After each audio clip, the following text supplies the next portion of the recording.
Espera só um pouco. Só ajeitar. Ficou bom assim? Tá meio torta. Ficou ótimo. Tá, Tem a um. porta tá meio assim. Ela ficou meio torta por causa do fone. Tá bom. Tem um vizinho com som muito alto aqui. Eu tô com medo de interferir, então resolvi colocar o microfone. Mas como não tem suporte, tô tentando mantê-lo aqui. Vai ficar meio torta assim, mas não tem problema. Você tem um gato também nas suas costas, então vai estar tudo certo. É, é o cloroquina. Ele sempre participa das lives aqui. Ah, que bom que você tá protegido pelo cloroquina. Boa tarde, querido. Tudo Gi, bem? boa E tarde. caiu, tá É, vendo? Vou pois é, arrumar um agora foi. suporte. Vou arrumar um Não suporte. caiu. Vai ficar em pé. Em algum momento vai ficar em pé, direitinho. Não, A fica de gente pé. vai se ajeitar. É, vai. Foi. Acho que foi. Se cair de novo, a gente ajuda. Perfeito. Ajeita. Fica aí, a gente ajeita, sem problema. Gi, E boa aí, Pedro? tarde, Boa obrigado por ter tarde, tudo bem? vindo. Prazer.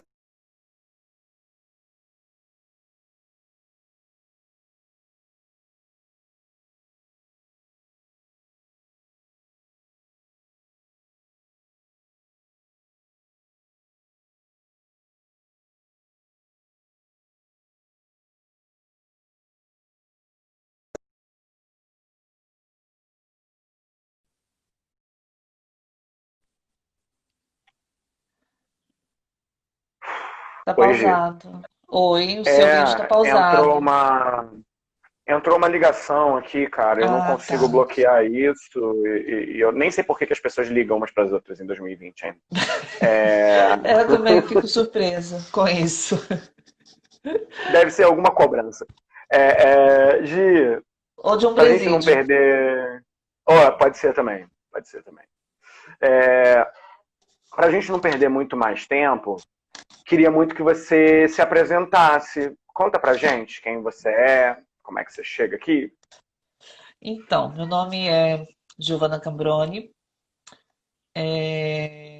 tenho 40 anos, sou advogada, sou professora de Direito da Faixa, das Faculdades Ali Alonso, no Rio de Janeiro, sou ativista de direitos humanos e sou uma pessoa trans. Então, a minha atuação se mistura bastante com o meu sujeito, né? Minha atuação profissional, minha atuação política. E por ser uma pessoa trans, eu acabei me envolvendo tanto na militância do movimento trans, na defesa de direitos de pessoas trans, como também me posicionar em alguns locais, alguns espaços, dentre eles dentro de partido político. Fui filiada da rede desde a sua fundação, desde a sua formação. E dentro da rede eu assumi algumas posições de destaque, tanto na executiva nacional do partido, como na coordenação estadual do partido no Rio de Janeiro. E em 2018 eu me candidatei ao cargo de deputada federal, não fui eleita, mas fui candidata. E acho que é isso, que é mais relevante Legal, dessa trajetória. com certeza. Vai ser muito legal poder trocar uma ideia contigo justamente sobre as questões da campanha. E aí eu já queria abrir mesmo te perguntando isso, assim. Por que você acha que é importante pautar a questão de pessoas trans dentro do sistema político?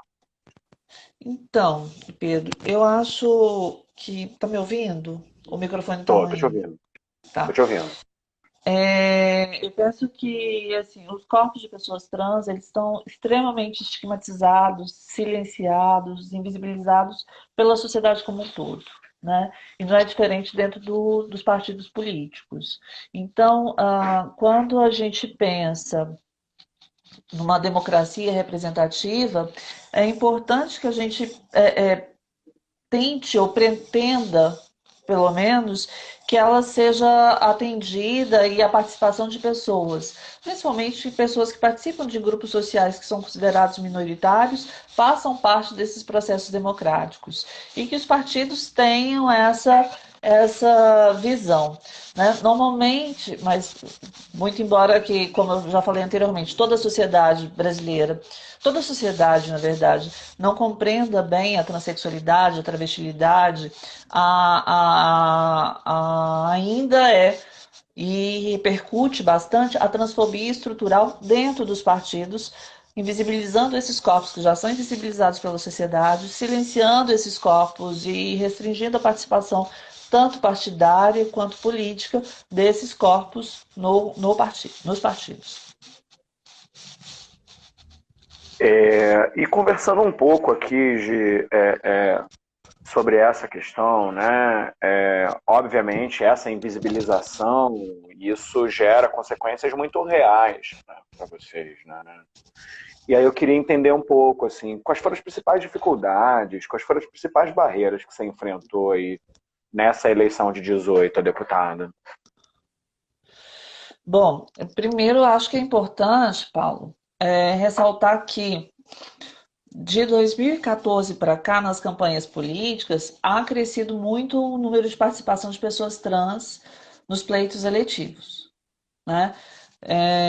Em 2014 foram 5 candidaturas só. Em 2018 já foram 55 de candidaturas de pessoas trans registradas, ou seja, houve um crescimento aí de 10 vezes mais o número de candidaturas, né? Na campanha municipal de 2016 foram 85 candidaturas. É certo que esse aumento, acho que tem dois fenômenos que são muito interessantes de serem vistos e entendidos, que é o primeiro um fenômeno do próprio movimento trans, de pessoas que têm se reconhecido como sujeitos de direito, como sujeitos políticos, tá? E que perceberam que não dá para participar ativamente desse processo, passivamente desse processo político como era anteriormente. Então, tem assumido um protagonismo de pessoas trans, pleiteando e reivindicando esses espaços públicos que antes eram negados. Por outro lado, há decisões do STE muito positivas, tanto do reconhecimento do nome de pessoas trans, que já ocorreu em 2014 e 2016, quanto também da garantia de reconhecimento do gênero ao qual a pessoa se identifica no pleito que compactua com a cota voltada para o sexo feminino, para o gênero feminino, né, a cota de mulheres. O que para os partidos políticos, para diversos partidos políticos, foi um ganho. Porque as pessoas trans, elas acabam resolvendo um problema que os partidos tinham de ocupar essas vagas com candidaturas femininas, trazendo pessoas trans para concorrer nas suas nominatas. Né? Então, vários partidos, inclusive partidos conservadores, partidos que defendem uma pauta conservadora, uma pauta mais à direita, tiveram candidaturas trans registradas como candidaturas femininas em suas nominatas. Isso foi um fenômeno bastante interessante de ser visto. Logo, assim, como há essa solução de um problema que os partidos políticos já tinham, as candidaturas de pessoas trans têm sido muito aceitas e, inclusive, há vários partidos procurando pessoas trans para se candidatarem, para dar um ar de diversidade, mas isso não impede de ter essa transfobia estrutural no corpo do partido, que inviabiliza algumas candidaturas, ao não garantir tempo de TV, ao não garantir recursos financeiros, ao dificultar ou invisibilizar espaços de fala, e até mesmo cercear algumas candidaturas que os partidos consideram inadequadas, utilizando alguns métodos um pouco escusos. E como é que isso se manifesta, né, hoje? Além, assim, você trouxe coisas que são muito claras, né?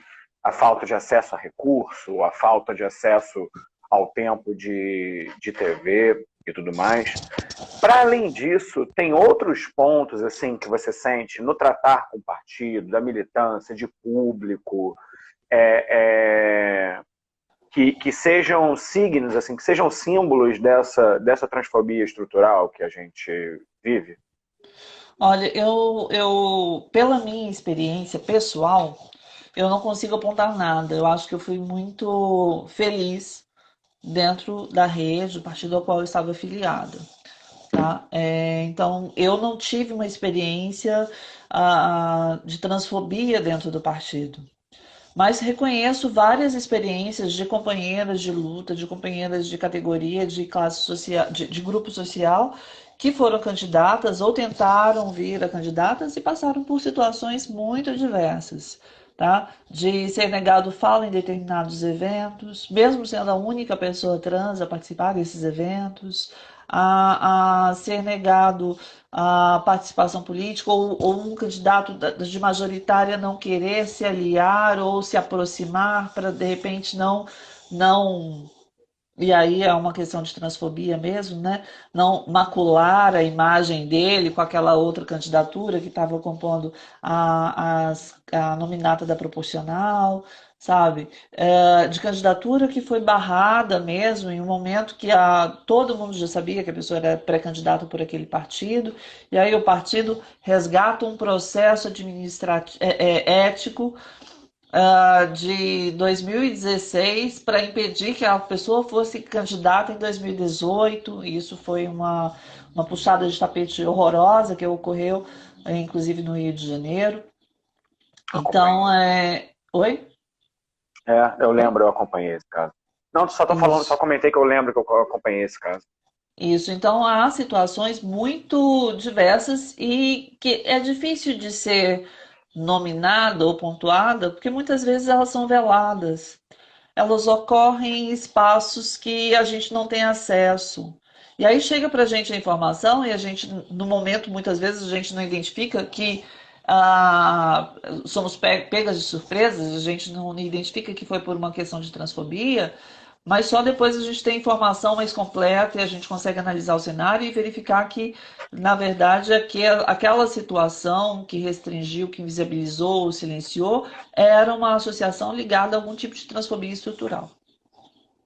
Deixa eu ver só. Hoje a gente vai falar mais da questão de campanha aqui, mas me interessa muito essa questão da transfobia mesmo, da gente discutir isso enquanto pauta civilizacional, né? Enquanto modelo de sociedade que a gente quer ser e quer viver. O que você entende que e tá muito em voga isso, né? Falar que não basta não ser racista, você tem que fazer parte da luta antirracista. Não basta não ser machista, você tem que fazer parte e criticar sempre que possível e construir um Sim. processo antimachismo. Quando a gente está trazendo da questão das pessoas trans, o que a gente, né, nós que não somos pessoas trans, podemos fazer? O que está ao nosso alcance que, pelo movimento e na tua visão, né, sem querer resumir o movimento, mas pelo que você acompanha do movimento, o que está ao nosso alcance para fazer que você acha importante hoje, de para além dessa inserção do sistema político? Então, Paulo, uma coisa que eu identifiquei na minha campanha mesmo, é que a gente precisa quebrar um pouco uma lógica de participação na vida pública, sabe? Nós temos um histórico social e cultural de que os espaços públicos são dedicados aos homens. E quando a gente fala aos homens do gênero masculino, né, a gente está falando do homem branco, hétero, cis, né, de classe média, que se a gente fizer um raio-x das pessoas que ocupam poder no Brasil, principalmente os cargos eletivos, é a grande maioria. Né? Hegemonicamente é formado, composto por esse tipo de sujeito, por esse tipo de corpo. E a mulher, o papel da mulher, dependendo se da mulher cisgênero, né, sempre foi o oikos, o doméstico, a casa. As mulheres cisgênero discutem isso, a participação delas na política, né, e a dificuldade delas participarem da política. Da mesma forma, a gente tem uma dificuldade muito grande de que as pessoas até mesmo os aliados, percebam que pessoas trans podem participar da vida pública, que podem participar da política, que podem ocupar esses espaços, que podem representá-los. E aí eu falo, compartilhando um pouco da minha experiência enquanto candidata, eu recebi vários elogios e apoios, tipo, nossa, sua candidatura é fundamental, sua candidatura é extremamente importante para o momento que a gente está vivendo, por uma escalada do conservadorismo, mas ao mesmo tempo era um apoio expresso que não traduzia em voto. Ou seja, eu era representativa até certo ponto, mas talvez eu não era um corpo que deveria ser visto ou ocupar um espaço público que, via de regra, tem sido ocupado historicamente pelo homem cisgênero. Né? Então, quando você me traz essa pergunta, eu faço um outro questionamento, uma outra reflexão, que não tenho resposta pronta para nada, né? Mas é sobre como converter o apoio expresso, o reconhecimento que não basta ser transfóbico, eu preciso combater a transfobia, no sentido de como converter essa transfobia em voto. Como converter esse apoio expresso, falado, manifestado às vezes em redes sociais, em voto. A gente só vai mudar esse cenário se as pessoas votarem. A gente só vai conseguir eleger uma pessoa trans se elas votarem. Óbvio que dentro dessa democracia participativa, representativa que a gente pretende alcançar, eu acho que a gente não alcançou ela ainda, mas dentro dessa lógica de democracia representativa, romper com esse estigma, romper com esse paradoxo de só apoiar ou só se afirmar não transfóbico e não converter em si voto, não vai mudar o cenário político nem eleger uma pessoa trans. É, enfim, acompanho muito, né, o campo progressista, tenho trabalhado por ele minha vida inteira, na real. Uma coisa que eu percebo muito, né, é essa questão da falta de apoio mais estrutural. Tem alguns movimentos que estão um pouco mais à frente nesse sentido, né? Por exemplo, o movimento das mulheres, você já citou, o próprio movimento negro. Politicamente, eu vejo o movimento LGBT um pouco menos organizado em termos de ocupação do sistema político. Tá? Não tenho número aqui, não tenho dado, não tenho nada disso. Mas vejo de maneira geral, por exemplo, você pega as mulheres, você tem elas no poder, você tem o Vote Nelas, você tem o Brasilianas, você tem, enfim, tem um monte de movimento. Você pega o movimento negro, também tem o Negros na Urna, tem o Mulheres Negras Decidem, tem, enfim, muito movimento estabelecido. E em relação à questão LGBT, eu vejo pouca organização nesse sentido de identificar, dar voz, dar palco, né? Dar destaque, porque o que eu vejo também, e aí falando mais sobre o ponto de vista do marketing político mesmo, né, é que esse trabalho, ele é um trabalho de longo prazo. Né? Então, por exemplo, essas mulheres que vêm trabalhando e essas instituições, falar do movimento como um todo, sem pegar nenhum caso específico, mas já vem fazendo um trabalho aí de rua, né? Teve o Ele Não em 18, de capacitação, de destaque, de captação de dados. E eu não vejo muito o movimento LGBT nessa direção, salvo algumas raras exceções aí, né? Enfim, sob o meu ponto de vista, eu vejo muito isso, assim.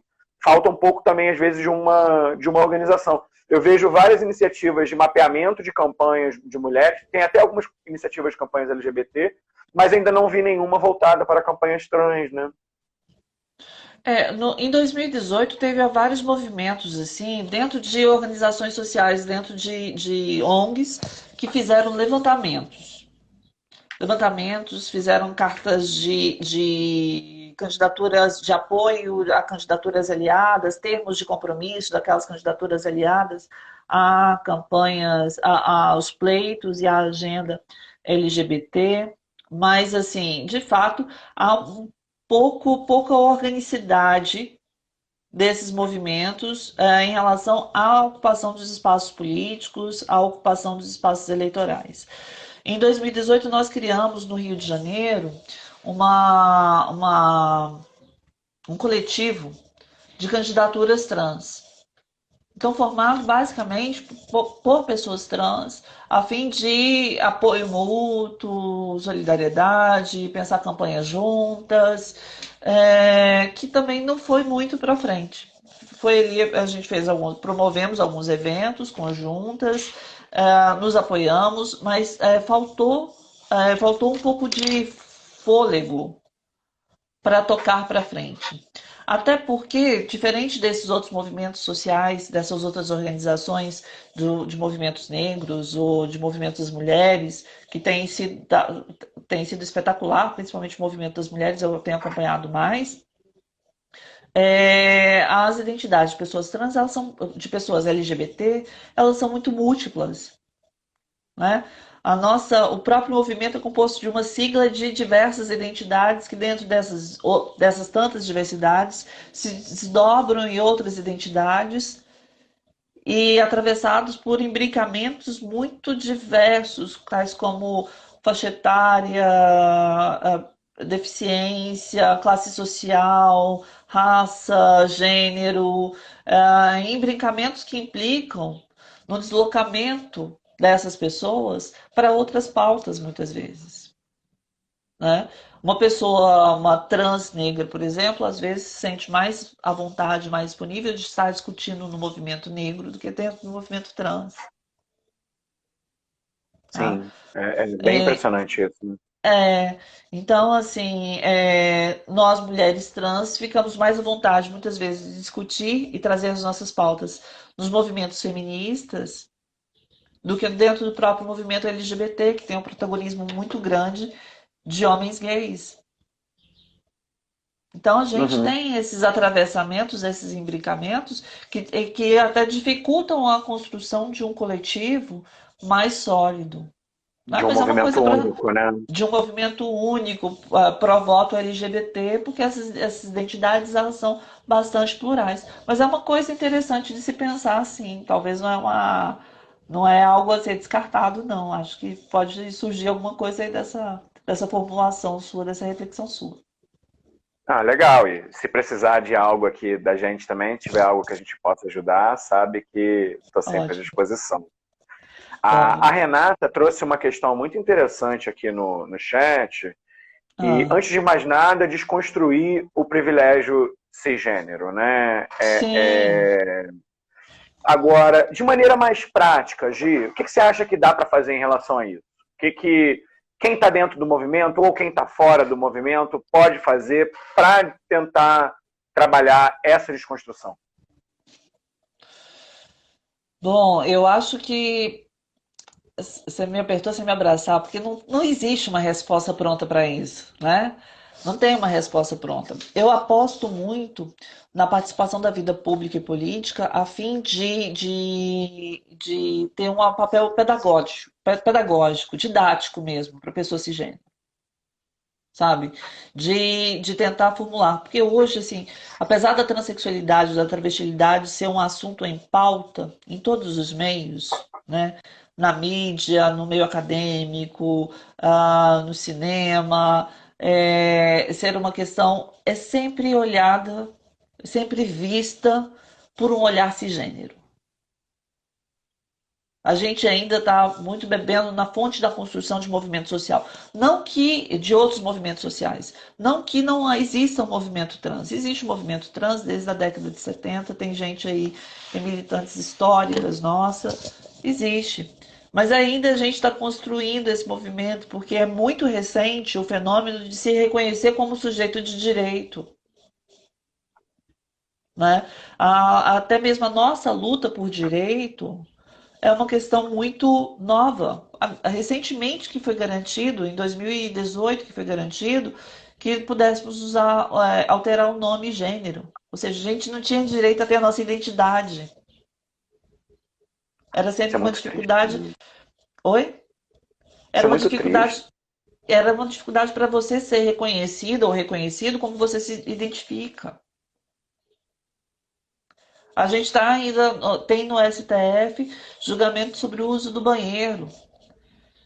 Enquanto todos esses movimentos discutem direitos civis, direitos de quarta, quinta geração, direitos fundamentais de quarta, quinta geração, a gente está discutindo o uso do banheiro, isso é direito fisiológico.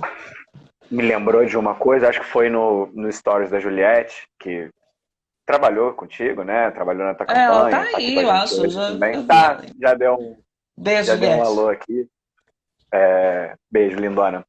E fala, acho que foi no Stories dela que eu vi, que foi uma questão de que até 2016 o Senado não tinha banheiro feminino. Sim, para você ter ideia do absurdo. Olha o nível do absurdo que a gente está trabalhando. Sim. E aí a gente precisa desconstruir essa lógica cisgênera ainda, né? E aí quando eu falo dessa lógica cisgênera, é uma lógica que tem se repercutido nos espaços políticos e nos espaços legislativos, né? A gente tem visto assim N representantes eleitos, legitimamente eleitos, né, indo contrário à defesa de direitos humanos, de direitos civis, de direitos fundamentais de pessoas trans.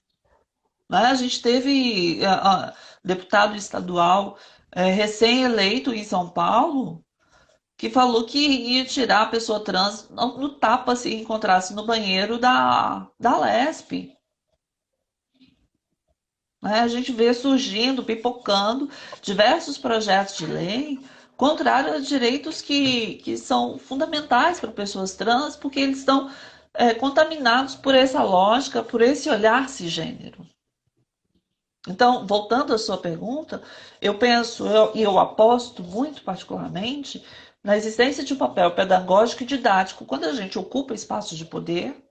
É isso que eu tento fazer na minha vida, ao ocupar determinados espaços, que sei que só os ocupo pelos privilégios que meu corpo carrega, apesar de ser uma mulher trans, e isso me excluir de de diversos cenários, de diversas arenas políticas. Ao mesmo tempo, eu sou uma mulher branca, eu sou uma mulher classe média, eu sou uma mulher eu sou uma pessoa trans que tive a oportunidade de estudo. Isso me garante diversos privilégios que muitas outras mulheres trans não têm como alcançar, ou porque a própria sociedade empurra compulsoriamente para a marginalidade, empurra compulsoriamente para outros espaços, né? E outra aposta é uma aposta de militância mesmo, sabe? De tentar ruir, de tentar romper essas barreiras, essas fronteiras que essa cisgeneralidade, os privilégios que ela carrega, nos tenta obstruir que a gente avance. Chega a dar assim uma coisa no peito, né? Porque parece que é uma coisa que está tão distante, que é uma luta tão grande, né? E que a gente está vivendo um retrocesso tão pesado. Nossa, é uma dor mesmo, né? A gente, mas enfim, é algo que a gente efetivamente precisa olhar. E aí eu queria até tentar dar uma aprofundada nisso contigo, né? Apesar de você já ter trazido várias coisas, não sei se você gostaria de trazer algo mais no sentido de quais são as questões que mais afetam as pessoas trans hoje? A gente sabe que tem uma questão de empregabilidade, a gente sabe que tem uma questão da violência, a gente sabe, ao mesmo tempo que o Brasil, até onde eu sei, pelo último dado que eu vi, é o país que mais consome vídeos pornográficos de pessoas trans hoje. Sim. Né? Então mostra essa absoluta loucura que a gente está vivendo. Né? E o Você pode paradoxo, né? O desenvolver um país pouco que. mais essas questões? É o paradoxo. Você já trouxe essa informação que é o país que mais consome pornografia com pessoas trans e, ao mesmo tempo, é o país que mais mata pessoas trans no Que mais mundo. mata? Né? Ele ocupa sozinho o ranking e sozinho de longe, assim, responsável por 50% dos homicídios de pessoas trans no mundo. E quando a gente fala de homicídio, a gente está falando de crimes de ódio. assim, se for o homicídio por si só já é um absurdo, né? Já é um ato de extrema violência, que nos causa indignação. Mas o homicídio de pessoas trans, ele se constitui como um crime de ódio, porque ele não é somente a retirada da vida daquele sujeito, daquele ser humano. Os homicídios, eles são repletos de requintes de crueldade, de múltiplas facadas, múltiplas pauladas, de corpos incinerados, de corpos mutilados, sabe? Que caracteriza exatamente esse crime de ódio, né? Mas para além dos homicídios ou da violência física, que é a mais facilmente identificada, a gente tem a violência simbólica, a violência psíquica, uma violência que a gente não consegue muitas vezes traduzir, porque esses grupos conservadores, ou os grupos que negam a existência de pessoas trans, apontam como nosso mimimi, mas que não é mimimi.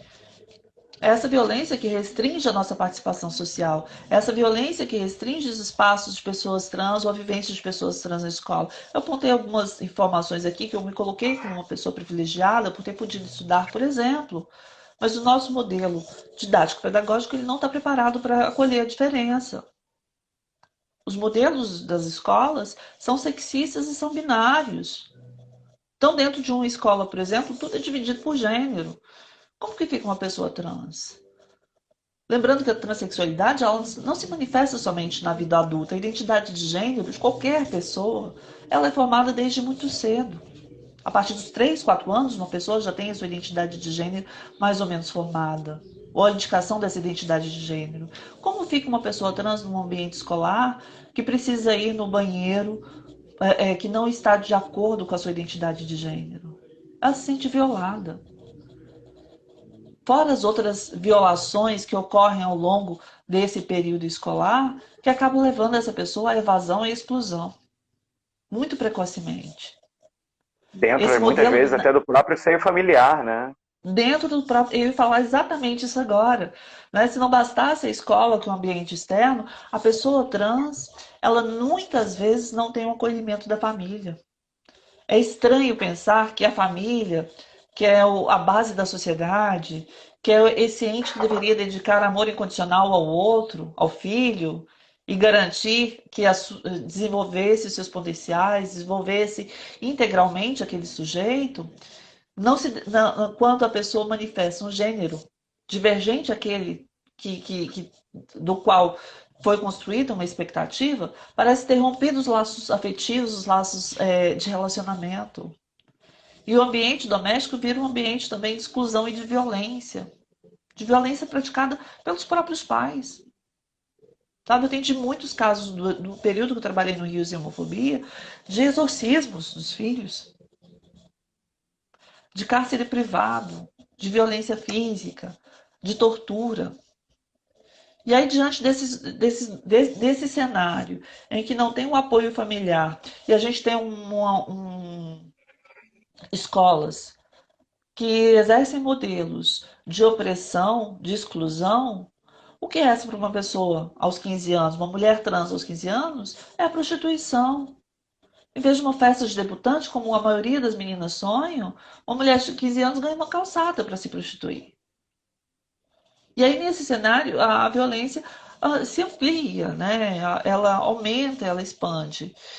E aí a gente encontra a violência estrutural que exclui e limita o exercício de direitos sociais que são super importantes para aquele indivíduo, tanto da educação, quanto do acesso à saúde, quanto acesso à vida pública, à participação democrática, enfim. Então é um cenário que é muito complexo e, como você bem falou, muito doloroso a gente vivenciar isso no século XXI, pensando que essas pessoas não conseguem ter acesso a direitos que são mínimos, né, básicos, fundamentais.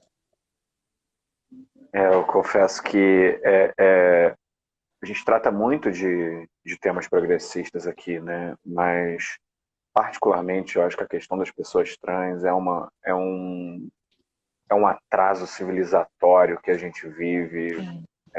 Me dá uma tristeza, sabe? Porque eu acho que isso é símbolo de tanta coisa, sabe? de como a gente não reconhece a complexidade da nossa sexualidade, de como a gente não está preparado para lidar com nada diferente, de como, e você trouxe essa questão também, de como a questão da religião parece uma bola de ferro para avançar enquanto sociedade, sabe?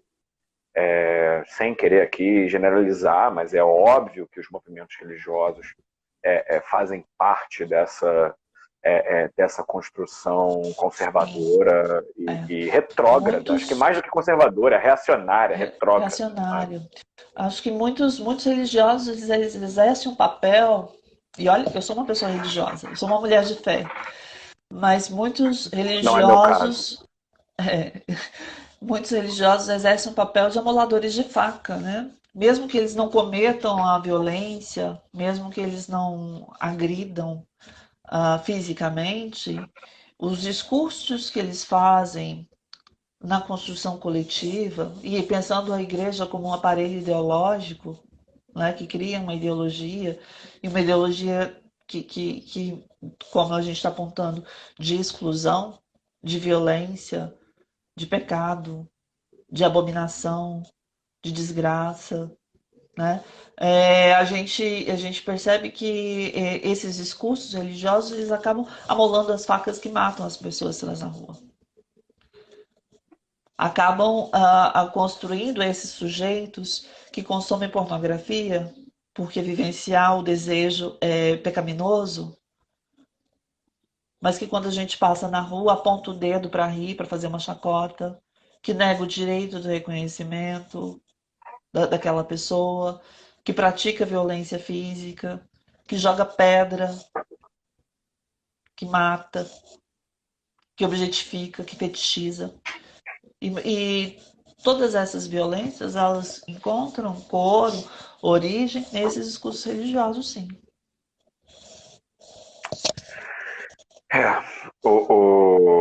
É, eu acho esse assunto particularmente pesado, assim, mexe bastante aqui. Bem, a Juliette estava confirmando aqui essa coisa dos banheiros, né?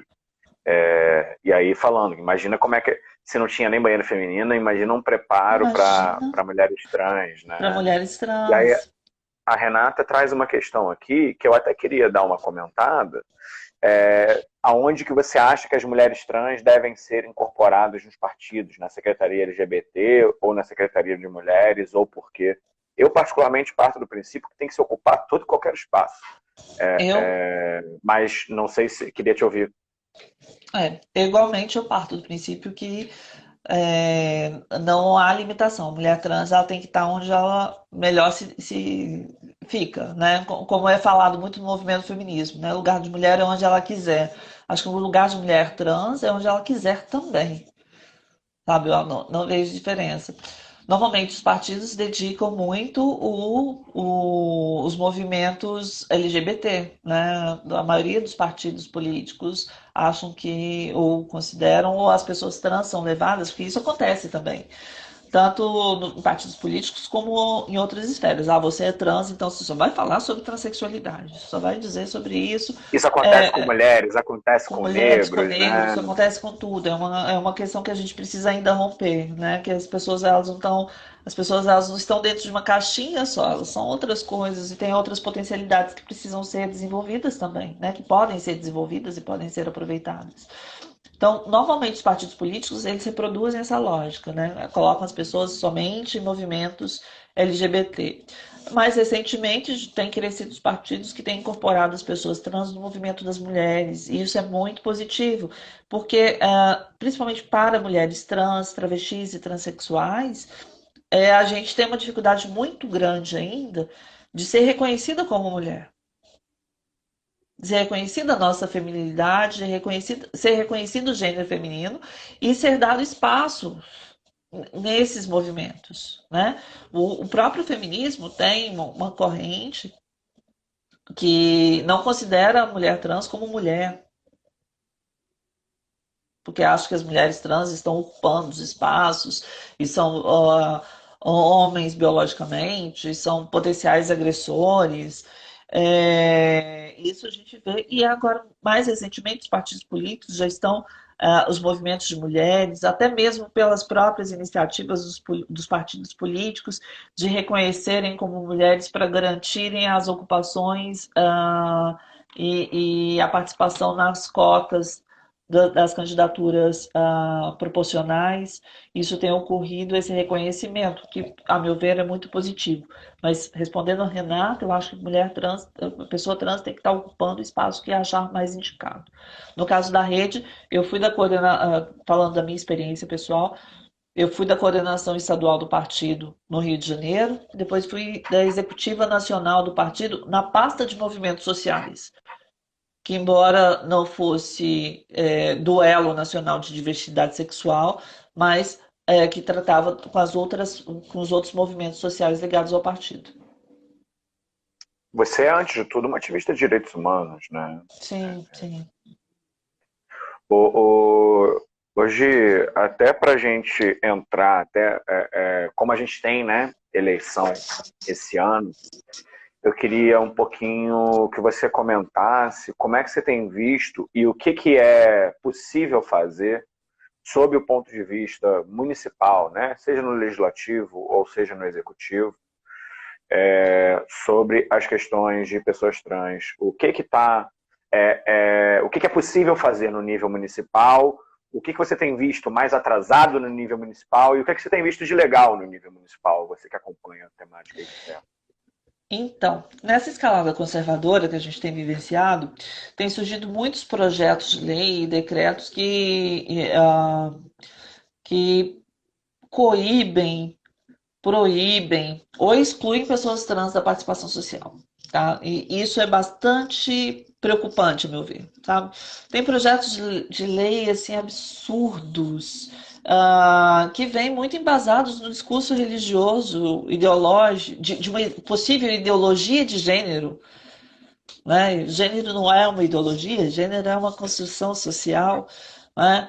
E que tenta extinguir as questões, as discussões de gênero, a participação de gênero e pegou como bode expiatório as pessoas trans.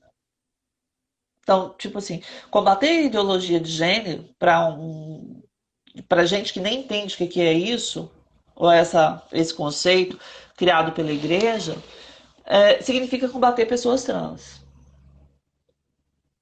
Então, tem projetos de lei, por exemplo, que querem proibir pessoas trans de usar o banheiro de acordo com a sua identidade de gênero.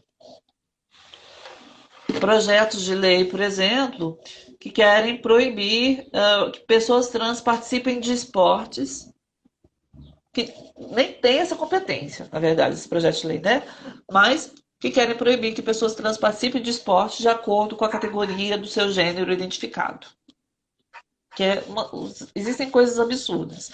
Eu cheguei a ver um projeto de lei no interior do Nordeste que queria retirar a palavra gênero de uma lei que versava sobre gênero alimentício.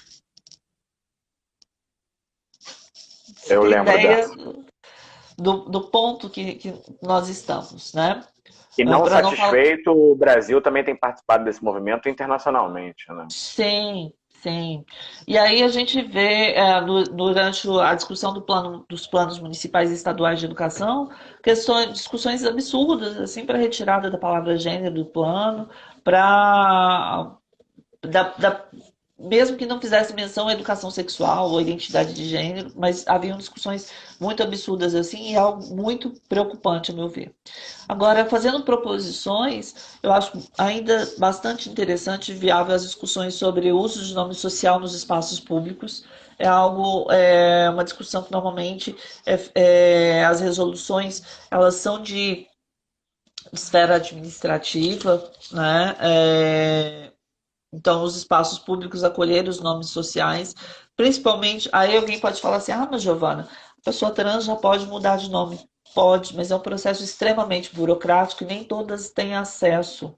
Porque precisa tirar certidões, precisa ter uma burocracia muito grande que no interior do Brasil né, nesse Brasil enorme que a gente tem, continental, de muitas diferenças, a maioria das pessoas trans não tem um acesso a essa retificação de forma tão simplificada, de forma tão fácil. Então, o nome social ainda é um dispositivo interessante e que eu considero que no Brasil ele se constitui como um instituto da identidade mesmo do sujeito, sabe? Então, projetos de lei que versam sobre o uso de nome social, que versam sobre reconhecimento do gênero, eu acho que são iniciativas muito interessantes. E como você falou, a questão da empregabilidade hoje é um grande problema que a gente tem. 90% da população trans no Brasil vive da prostituição. E não que isso seja um problema, né? A questão é que a prostituição para a pessoa trans, ela é compulsória, ela não é uma autonomia do sujeito, não é uma escolha individual, né? A pessoa trans é levada compulsoriamente para a prostituição, que é o único meio que acolhe. E então, justamente por isso, pensar projetos que, como já tem algumas iniciativas, no Rio de Janeiro mesmo tem uma iniciativa assim, que é de benefício fiscal às empresas que acolhem pessoas trans ou que desenvolvem programas de acolhimento e de contratação de pessoas trans, seria um excelente passo para o desenvolvimento. Outras iniciativas interessantes têm também como projetos de formação, já que, como eu falei, mencionei anteriormente, muitas dessas pessoas são excluídas dos espaços educacionais, excluídas da família. A formação para ocupar espaços é muito importante. Então, projetos como tem no Rio de Janeiro, promovido pela Coordenadoria Especial de Diversidade Sexual, que dá formação e tenta incluir as pessoas trans como bolsista, ou o projeto que tem em São Paulo, que foi de criação do prefeito Fernando Haddad, que é o Transcidadania, que garante bolsas de estudo para que pessoas trans possam estudar e com isso não ter que ficar na prostituição e ter acesso a programas de formação facilitados, até acesso a programas de moradia facilitados, são iniciativas muito interessantes, muito importantes e que eu tenho certeza que podem ser replicadas em outros municípios. Eu falo muito, né? Cara, se eu pudesse, eu ficaria dias te ouvindo, Gi. Você é fantástico, você sabe que eu sou muito teu fã. Obrigada. É sempre muito bom te ouvir. Obrigada. Sempre aprendo muito e sempre gosto muito. Na verdade, é um privilégio para mim poder te ouvir. Então, Eu que eu, eu, agradeço o convite. eu busco aqui falar o mínimo possível, porque acho que quem a gente precisa ouvir nesse momento é você. Né? E para alguém que está querendo se candidatar hoje e que e que quer fazer parte dessa luta, né, anti-transfóbica, em termos de proposta, o que você acha que as pessoas poderiam propor que seria interessante? Assim? Eu tenho defendido, Paulo, que e o que é muito comum acontecer, a gente defender muito direitos LGBT. Não que direitos LGBT não mereçam atenção. Claro que merece total atenção, nós somos pessoas LGBT, mas eu acho que o voto do LGBT por si só, sozinho, ele não elege. Né? Então, para uma pessoa que pretende se candidatar, eu sempre falo que precisa discutir espaços mais, questões mais amplas da nossa sociedade. Né? Discutir pensando estrategicamente, né? Mas pautar questões de educação, de saúde, questões mais universais, claro que tangenciando com as questões de ser trans, tá? Mas dialogar mais com as pessoas cisgênero, para atrair essas pessoas para suas candidaturas, tá? Porque muitas pessoas elas não se sentem identificadas ou representadas por uma candidatura somente trans e que está falando somente para esse grupo social. Às vezes eu questiono, inclusive o movimento social, que muitas vezes a gente fica evangelizando convertidos, a gente fica falando para nós mesmos. E falar para nós mesmos não converte votos de pessoas cisgênero para as candidaturas de pessoas trans. Então é muito importante que a gente tenha condições ou busque essas condições para falar para um público mais amplo. E falar para um público mais amplo exige ter domínio também de informações que são de interesse da sociedade como um todo. Perfeito. Hoje a gente já está entrando aqui, são meio-dia e 53. Possivelmente a gente tem mais uns 7, 8 minutos aqui. Eu sempre dou esse avisozinho quando a gente está entrando nessa reta final. Queria que você comentasse um pouco. Você já até falou do programa do Haddad, mas queria dar uma aprofundada nisso. Que instituições, que projetos, que governos têm feito trabalhos interessantes, podem ser acompanhados? Gente que produza conteúdo, ou gente que trabalha no acolhimento, ou na formação, ou no incentivo. Para quem quiser aí acompanhar mais essa temática, de quem que você poderia ressaltar aí? Então, primeiramente, eu acho que a Casa NEM é um movimento super interessante de moradia, abrigamento, de acolhimento. Ele surge com a iniciativa entre voluntários para a formação e capacitação de pessoas trans, preparando para o Enem, já que, de acordo com a nota do Enem, a pessoa podia dar-se por completo o ensino médio. Né? Então, foi uma iniciativa muito interessante, proposta pela Indianara Siqueira, que é pré-candidata no Rio de Janeiro a vereadora também. Então, é uma pessoa que eu acho que é super. Tanto o Casanem quanto a Indianara Siqueira são pessoas que eu acho que podem acompanhar tranquilamente, que trazem uma formação e informações muito potentes. Jaqueline de Jesus é uma psicóloga também que também é pré-candidata no Rio de Janeiro e tem um conteúdo, produz um conteúdo muito interessante. Renata está aqui, Renata eu acho que está aqui, Renata Borges também é uma pessoa que é super interessante de se acompanhar. E existem muitas iniciativas espalhadas no Brasil. A Casa 1 em São Paulo também é uma iniciativa super interessante de abrigamento de pessoas LGBTI como um todo, mas faz um trabalho para pessoas trans que é super interessante.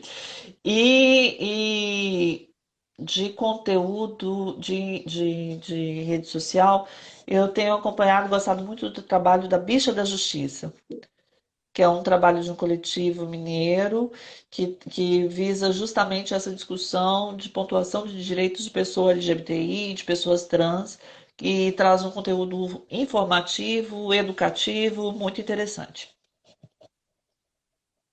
Eu Legal. tentei ser breve porque eu fiquei com medo do tempo. Ah, não, a gente ainda tem mais uns 5 minutinhos. Se quiser Ah. citar Não, outras pessoas, pra mim tá falar de tudo outros bem, projetos acho. aí, Acho que eu tranquilo. falei todo mundo, assim, eu acho que eu falei um pessoal que tem produzido. Gabriela Lohan tem produzido um conteúdo no Instagram muito bacana sobre essas temáticas de pessoas trans. Gabriela Lohan é uma atriz trans que chegou a participar da Malhação na Rede Globo. E foi a primeira atriz trans na Malhação. É muito interessante. Dandara Vidal também tem produzido um conteúdo muito interessante sobre, sobre educativo e nesse contexto que eu falei, pedagógico mesmo, ensinando, olha, direito de pessoas trans ao uso do banheiro, é assim, assim, assado.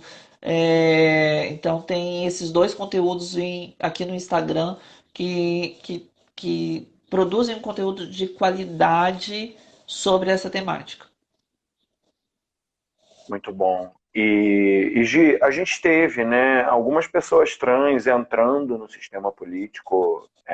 Não sei como é que é o teu contato, né, com Ah, sim, rolou de algumas deputadas estaduais serem sim. eleitas em casas legislativas importantes do Brasil, né?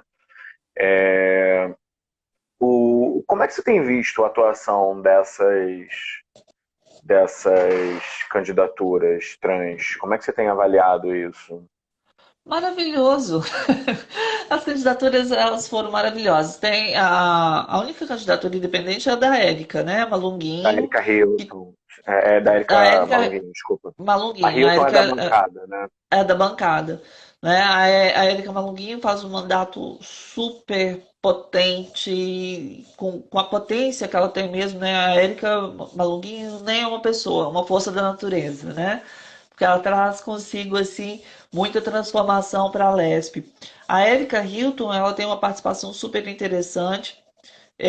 Acompanho a Érica, sou amiga da Érica, gosto demais dela. É pré-candidata a deputada, a vereadora agora por São Paulo, né?